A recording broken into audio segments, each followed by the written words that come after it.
Nous venons de suivre là les réponses de nos sœurs. Et il y a une question qui me monte à l'esprit, Agé. Que penses-tu du rôle de la jeune fille actuelle par rapport à cette journée? Merci pour la parole. Pour moi, par rapport à cet événement, je dirais que ce n'est pas une journée où la femme, la fille, doit s'amuser n'importe comment, doit faire tout ce qu'elle veut. Pour moi, c'est juste un symbole. C'est juste une journée, un symbole où la fille, femme que nous sommes, doit réfléchir à ce qu'elle est, réfléchir par rapport à ce qu'elle doit faire dans la société. Pour moi, la femme ne doit pas seulement, bien sûr, elle peut s'amuser pendant cette journée, elle peut faire la fête bien sûr, mais elle ne doit pas abuser, qu'elle ne doit pas faire des bêtises, voilà. Avez-vous quelque chose à ajouter par rapport à cette question? Et oui, je dirais que pour moi, en ce jour de 8 mars, les jeunes filles de nos jours devraient plus réfléchir à ce qu'elles devraient faire pour que les droits de la femme soient encore plus considérés, puisque nous voyons toujours qu'il y a dans certains endroits ou dans certains milieux où la femme est toujours méprisée.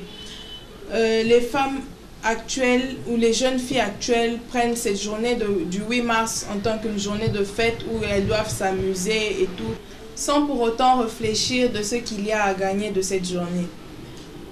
Il y a eu des femmes qui ont eu à combattre afin que nous puissions arriver jusqu'à ce niveau-là, afin que les femmes puissent travailler, les femmes puissent être à la politique ou avoir des grandes sociétés. Mais actuellement, nos jeunes sœurs ne se rendent pas compte de ça et font n'importe quoi le 8 mars. Si par exemple nous prenions la journée du sida ou la journée de la tuberculose comme étant une journée de fête, qu'en penseriez-vous? Que cette journée-là, les gens se mettent à fêter et tout. Moi, je me dis que c'est une journée où nous devrons encore nous battre afin que les droits de la femme soient encore plus entendus partout dans le monde. En parlant du combat, justement, ces femmes-là se sont battues pour qu'il y ait de l'égalité à un certain niveau par rapport à elles et aux hommes. Alors, pouvez-vous nous dire, Agé, nous parler un peu de l'égalité par rapport à l'égalité hommes et femmes? Moi, je dirais que d'abord, il y a certaines personnes qui prennent mal l'égalité, comment dirais-je? D'abord, moi, je ne dirais pas que c'est l'égalité au sens propre. On donne à la femme aussi la chance de montrer ses capacités, ce dont elle est capable dans surtout le point de vue social, politique, administratif. Donc, l'égalité, ce n'est pas que la femme soit totalement égale à l'homme, parce que même la Bible nous le dit, la femme sera soumise à l'homme, donc la femme doit être toujours en dessous de l'homme. Mais l'homme aussi ne doit pas en profiter pour dominer la femme, abuser de la femme, non. L'homme aussi doit laisser à la femme aussi la chance de s'exprimer, de donner ses points de vue sur certaines choses. Voilà, merci. Nous tendons vers la fin de notre émission, mais avant, j'aimerais rappeler le thème de la Journée internationale de la femme. Je cite, une promesse est une promesse et il est temps de passer à l'action pour mettre fin à la violence à l'égard des femmes. Alors, Olga Agé, pouvez-vous nous donner quelques conseils par rapport à ces filles qui sont loin des parents, à l'étranger, pour les études, comme nous par exemple, par rapport à cette journée? Oui, par rapport à cette journée-là, ou par rapport à la vie d'une jeune femme à l'étranger, une jeune fille à l'étranger comme nous sommes, et la solution que je donnerais à mes sœurs ici, à l'étranger, ou partout ailleurs, loin de leurs parents, c'est de pouvoir avoir une vie de prière intense et surtout ne pas suivre la masse. Parce que la plupart des jeunes filles, quand elles sont loin de leurs parents, elles suivent souvent la masse et ce que les autres font.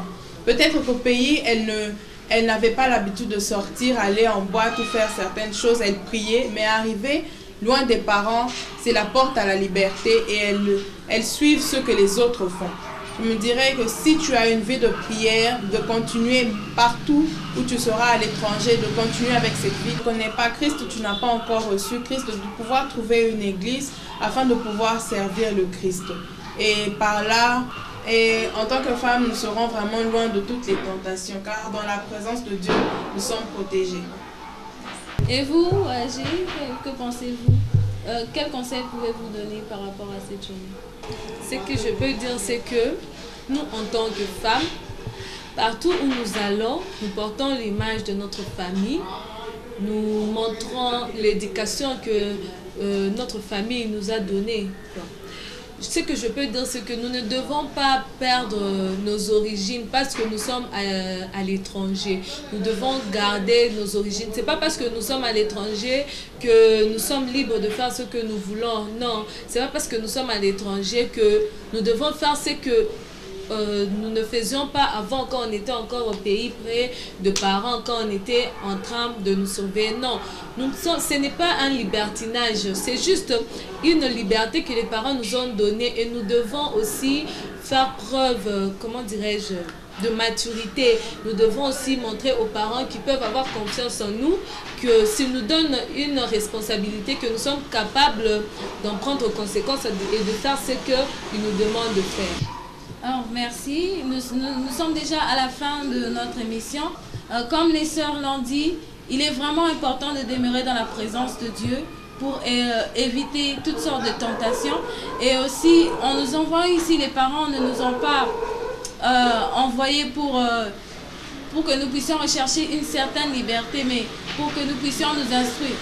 Et pour ne pas tomber dans les tentations, nous devons vraiment nous accrocher à la parole de Dieu. Nous devons vraiment prier au Seigneur de nous donner cette force, la force de surmonter toutes les tentations, de ne pas tomber dans toutes les formes de tentations. Car l'Éternel nous dit, résistez au diable et il fuira loin de vous. Nous sommes déjà à la fin de notre émission. Nous vous disons merci de nous avoir suivis. À la caméra, nous avons le frère Freddy Pukuta. À la réalisation, nous avons le pasteur Mathieu Kambamba. Et cette émission a été réalisée par le ministère international de l'Évangile en Inde. Alors, quant à moi, je vous dis au revoir et à bientôt pour un nouveau numéro de Jeunesse face à sa vie à l'étranger. Bye.